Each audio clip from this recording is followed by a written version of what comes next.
నమస్కారం. అమ్మా నాన్న టీవీకి స్వాగతం.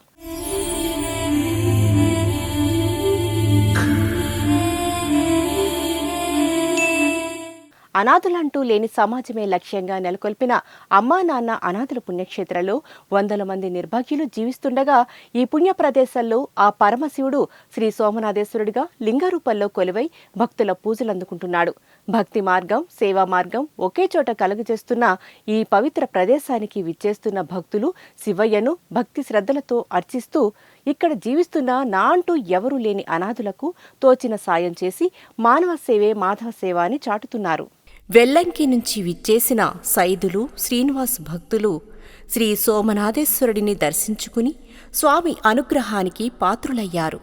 ఈ సందర్భంగా అర్చకులు వీరి పేర్లపై, కుటుంబ సభ్యుల పేర్లపై, వారి గోత్రమైన సుదీప్న సూర్య ఋషి గోత్రంపై పూజలు చేసి అక్షింతలతో ఆశీర్వదించారు. గోత్రోభవస్య సుతిష్ణ సూర్యరశ్మి గోత్రోభవస్య సైదులు నామధేయస్య ప్రేమలతా నామ్ని విజయ్ కుమార్ నామధేయస్య భార్గవి నామ్ని మహాలక్ష్మి నామ్ని జ్ఞానేశ్వర్ నామధేయస్య ఆస్మాకం సహ కుటుంబానాం సుతిష్ణ సూర్యఋషి గోత్రోభవస్య శ్రీనివాస్ నామధేయస్య గీతా నామ్ని వరుణ్ తేజ్ నామధేయస్య ఆకాంక్ష నామధేయస్య ఆస్మాకం సహ కుటుంబానాం. అనంతరం ఆశ్రమాన్ని సందర్శించి సిబ్బందిని అడిగి వివరాలు తెలుసుకున్నారు.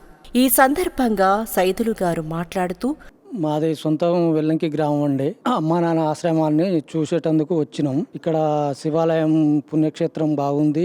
అభిషేకం చేయించుకున్నాము. చాలా అప్పుడెప్పుడో మేము ఒక 15 ఏళ్ల క్రితం రోడ్డు పక్కన ఉన్న అనాశ్రమాన్ని చూసి సరే అక్కడ అదే విధంగా ఇక్కడ కూడా అట్లే ఉందేమో అని ఆలోచనతోటి చూద్దామని ఒకసారి వచ్చినామండి. ఇక్కడ వచ్చిన సందర్భంలో ఇక్కడ చూసినట్లయితే అనాథాలు 600 మంది ఉన్నారు. వారి బాబోగులు చూసుకోవటం కానీ, కంపార్ట్మెంట్ బిల్డింగ్ కానీ, మొత్తం డాక్టర్లు కానీ, వాళ్ళని చూసుకోవటానికి మనుషులు కానీ చాలా అద్భుతంగా అనిపిస్తుంది. ఇక్కడ బిల్డింగ్ కడుతూరు, కన్స్ట్రక్షన్ జరుగుతుంది. అంతా పరిశుభ్రత చాలా బాగుంది. ఇక్కడ మెయింటెనెన్స్ కానీ, ఇక్కడ వాళ్ళు సలహాలు సూచనలు ఇవ్వటం కానీ, మనకు ఏదన్నా సహాయం చేయాలనే ఆలోచన ఇక్కడికి వచ్చిన తర్వాత అనిపిస్తుంది. కాబట్టి మేము ఇప్పుడు కాకున్నా కూడా ముందు ఒక 1 వీక్ లో కానీ, ఒక నెలలో కానీ ఒకసారి ఇట్లా వచ్చి సందర్శించి ఏదో మాకు తోసిన కాడికి, చేతనైన కాడికి సహాయం చేయాలని అనుకుంటున్నాను. కాబట్టి ఇక్కడ చాలా బాగుందండి. కాకపోతే ఇక్కడ అనాథలకు చాలా ఇబ్బందులు ఉన్నాయి కాబట్టి వాళ్ళకు కటింగ్ చేయించడం కానీ, స్నానాలు చేయించడం, మెడిసిన్ వేయటం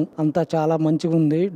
త్రిబుల్ బిల్డింగ్ ఉంది. మొత్తం మంచిగా కూలింగు అంతా చాలా అద్భుతంగా ఉంది. భోజనాలు కానీ ఏదైనా చాలా అద్భుతంగా ఉందండి. కాబట్టి మేము కూడా హ్యాపీ అని అనుకుంటున్నాం. ఇలాంటి వారికి సేవ చేయటం అనేది చాలా అద్భుతంగా ఉంటుంది. కాబట్టి మీకు ఎవరైనా ఇక్కడ వచ్చి దర్శించుకుంటే మాత్రం వేరే మంచిగా అనిపిస్తుంది. కాబట్టి చూడండి, అందరూ వచ్చి దర్శించుకోండి. అంధకారం అలముకున్న చీకట్లలో దీపం చూపే వెలుగు కోసం ఆశగా చూస్తున్న అనాథులను ఆదరించి వారికి అండగా నిలుస్తున్న అమ్మా నాన్న అనాథుల పుణ్యక్షేత్రం ద్వారా మానవత్వం మూర్తిభవించిన మానవ మహనీయులందరూ ఈ అభాగ్యులకు సహాయం అందిస్తున్నారు.